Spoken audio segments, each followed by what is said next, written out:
नमस्कार, डॉक्टर रोज़ी शाह। आज मैं बीए पार्ट फर्स्ट के सेकंड पेपर में मुस्लिम विवाह के संबंध में आपको बताने जा रही हूँ।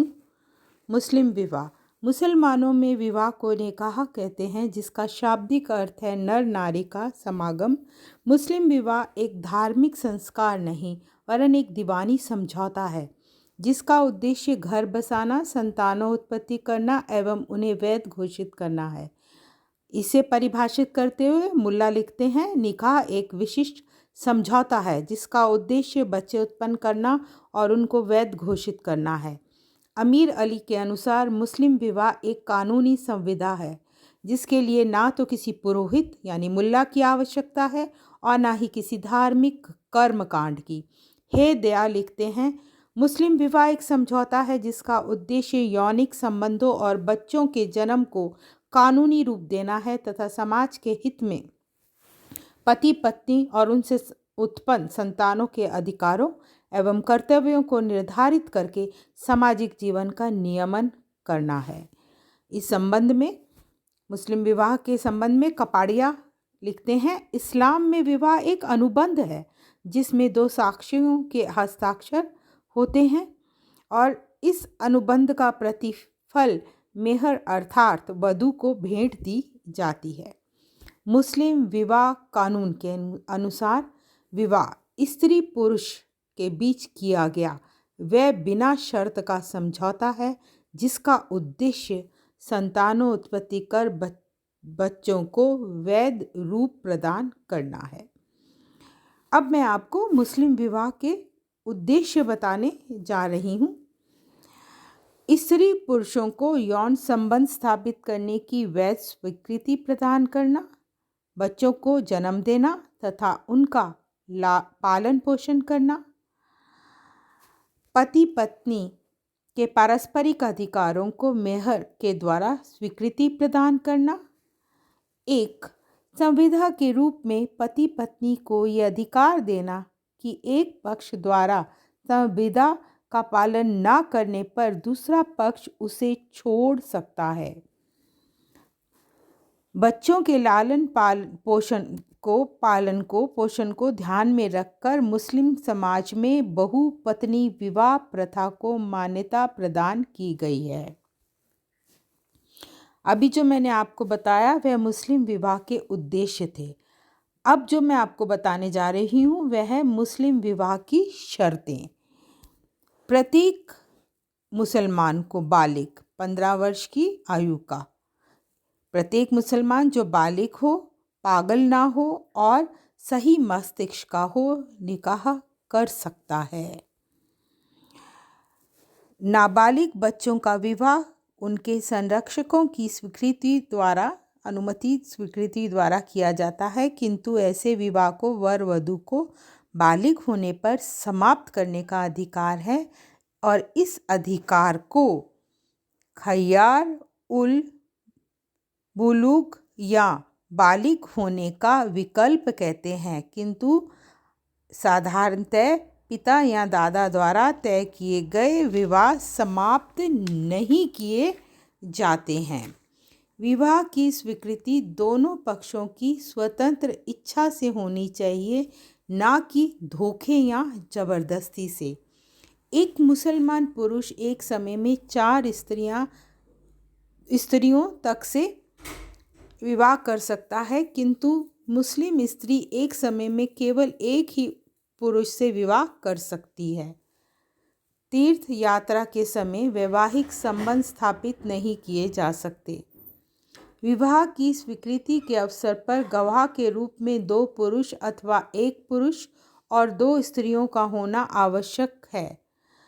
जो स्त्री इद्दत की अवधि 4 मासिक धर्मों के बीच की 3 माह की अवधि, जो स्त्री इद्दत की अवधि में हो उसके साथ विवाह अनियमित है। विवाह की एक आवश्यक शर्त मेहर अर्थात स्त्री धन है, जो विवाह के समय पुरुष द्वारा स्त्री को चुका दिया जाना चाहिए या तय कर लिया जाना चाहिए। विवाह में किसी प्रकार की बाधाएं नहीं होनी चाहिए। ये बाधाएं 2 प्रकार की हैं। एक, वह जिनसे विवाह शून्य या बातिल हो जाता है अर्थात ऐसे विवाह को माना नहीं जाता, और दूसरी वह बाधाएं जिनमें विवाह अनियमित या फसीद माना जाता है और इन बाधाओं को दूर करने पर विवाह पुनः मान्य हो जाता है। विवाह पुनः मान्य हो जाता है। जिन अवस्थाओं में विवाह समाप्त हो जाता है वह अवस्थाएं इस प्रकार हैं। किसी स्त्री के एक समय में एक से अधिक पति से विवाह करने अर्थात बहुपति विवाह होने पर दूसरा विवाह शून्य हो जाता है, किंतु प्रथम विवाह मान्य बना रहता है। निकट संबंधियों जैसे माता, दादी, नानी, सास, पुत्री, सगी बहन, चाची, भाभी, दोहती आदि से विवाह करने पर वह विवाह शून्य हो जाता है, किंतु एक व्यक्ति चचेरी बहन से विवाह कर सकता है। मूर्ति पूजकों से विवाह भी शून्य माना जाता है। पागल या अल्प वयस्क द्वारा बिना संरक्षकों की स्वीकृति के विवाह शून्य माना जाता है। अब मैं आपको वह परिस्थितियां बताऊंगी जिन परिस्थितियों में विवाह अनियमित हो जाता है। पांचवी पत्नी से विवाह। एक समय में एक पुरुष 4 स्त्रियों तक से विवाह कर सकता है, लेकिन यदि कोई 5वीं स्त्री से विवाह करता है तो वह अनियमित है। परंतु किसी एक स्त्री को तलाक देकर वह विवाह नियमित किया जा सकता है। इस संबंध में जॉन गांथर ने लिखा है कि सऊदी अरब के संस्थापक जो इब्न सौद ने 120 स्त्रियों से विवाह किया था। यात्रा पर चलने से पूर्व वह किसी एक स्त्री को तलाक दे देता था। ये मैं वह बता रही हूँ परिस्थितियाँ जिसमें विवाह अनियमित हो जाता है। दूसरी एक परिस्थिति बता रही हूँ, साक्ष्यों का अभाव। साक्षी जो होते हैं विवाह पे, उन साक्षी का अभाव होने पर 2 पुरुष या एक पुरुष और 2 स्त्रियों का विवाह के समय गवाह के रूप में, साक्षी कौन होते हैं? जो गवाह होते हैं, के रूप में उपस्थित होना आवश्यक है, और इनके अभाव में विवाह अनियमित हो जाता है। विधर्मियों से विवाह। शिया कानून के अनुसार वर एवं वधू दोनों मुसलमान होने चाहिए। विधर्मी होने पर विवाह अनियमित हो जाता है, किंतु अस्थायी विवाह जिसे मुताह कहते हैं, एक किताबिया अर्थात जो धर्म किसी किताब पर आधारित हो, जैसे ईश्वरीय ग्रंथ तौरेत, इंजील को मानने वाले यहूदी एवं ईसाई तथा पारसियों के साथ भी हो सकता है विवाह। विधर्मियों में इनको शामिल नहीं किया, यानी इनके साथ भी विवाह हो सकता है, और होने पर उस विवाह को अनियमित नहीं माना जाता है। मुस्लिम विवाह में मेहर या स्त्री धन। विवाह के परिणाम स्वरूप स्त्री को मेहर का अधिकार प्राप्त है, क्योंकि ये एक दीवानी समझौता है और मेहर उसका आवश्यक परिणाम है। मेहर वह धन या संपत्ति है जो पति पत्नी के सम्मान में देता है। इसे कन्या मूल्य नहीं कह सकते, क्योंकि इस संपत्ति पर कन्या के पिता का नहीं बल्कि कन्या का अधिकार होता है।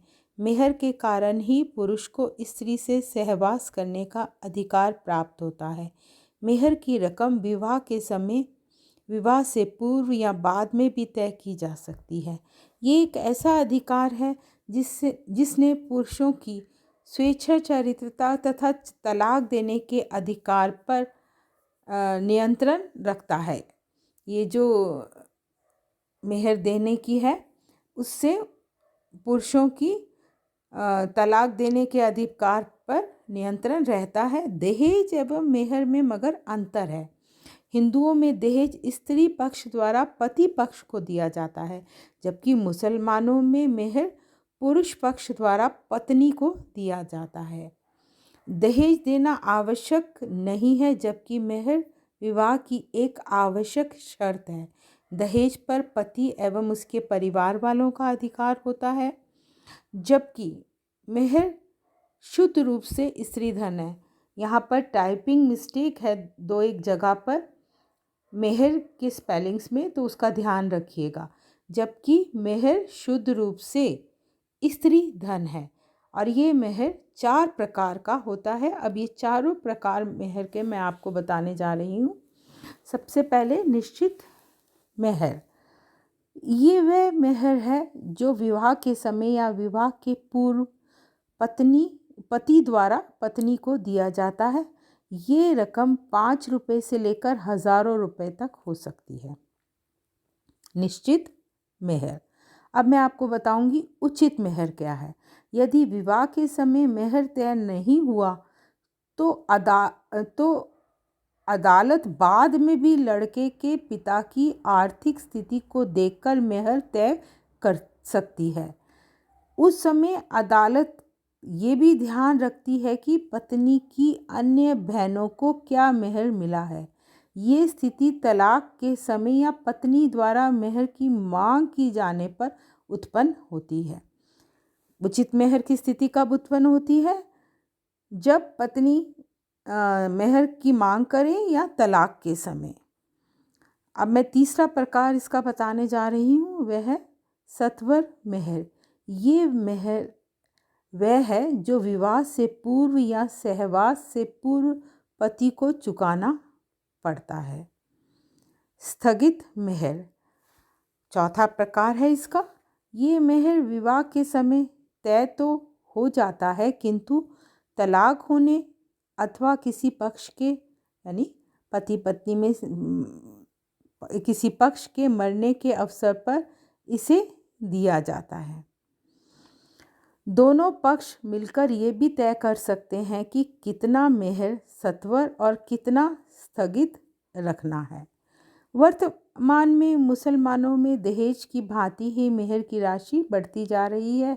मेहर का एक लाभप्रद पक्ष भी है और वह ये है कि इससे पुरुष पर एक से अधिक पत्नियां रखने एवं तलाक देने पर कुछ नियंत्रण हो जाता है, क्योंकि कई पुरुष एक से अधिक पत्नियां प्राप्त करने के लिए मेहर जुटाने की आर्थिक स्थिति में नहीं होते हैं।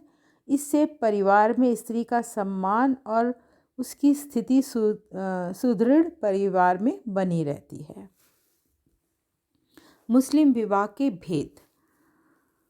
मुस्लिम विवाह के भेद में मैं आपको मुसलमानों में 3 प्रकार के विवाह पाए जाते हैं, उन्हें बताने जा रही हूँ। पहला, सही या वैध विवाह। ये वह विवाह है जिसमें विवाह की सभी शर्तों का पालन किया जाता है, जो स्थायी प्रकृति का होता है और जो मुस्लिम रीति रिवाजों के अनुसार संपन्न होता है। इसे निकाह कहते हैं। दूसरा है मुताह विवाह। सुन्नियों में केवल स्थायी विवाह ही हो सकता है, किंतु शिया मुसलमानों में अस्थायी विवाह, जिसे मुताह कहते हैं, वो भी हो सकता है। ऐसे विवाह की 2 शर्तें हैं, सहवास का काल एवं मेहर। इसमें पति पत्नी सहवास का समय निश्चित करते हैं कि वह अमुक समय तक पति पत्नी रहेंगे। ये समय 1 दिन, 1 माह, 1 वर्ष, कुछ वर्ष भी हो सकता है और वो अवधि समाप्त होने पर ऐसा विवाह स्वतः ही समाप्त हो जाता है।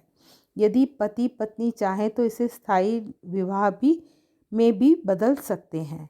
इस विवाह की एक दूसरी आवश्यक शर्त मेहर का निश्चित उल्लेख होना है। यदि मेहर निश्चित है और सहवास की अवधि अनिश्चित है तो ऐसा विवाह अवैध माना जाएगा, किंतु मेहर निश्चित ना होने पर विवाह की अवधि नहीं ठहरा सकते।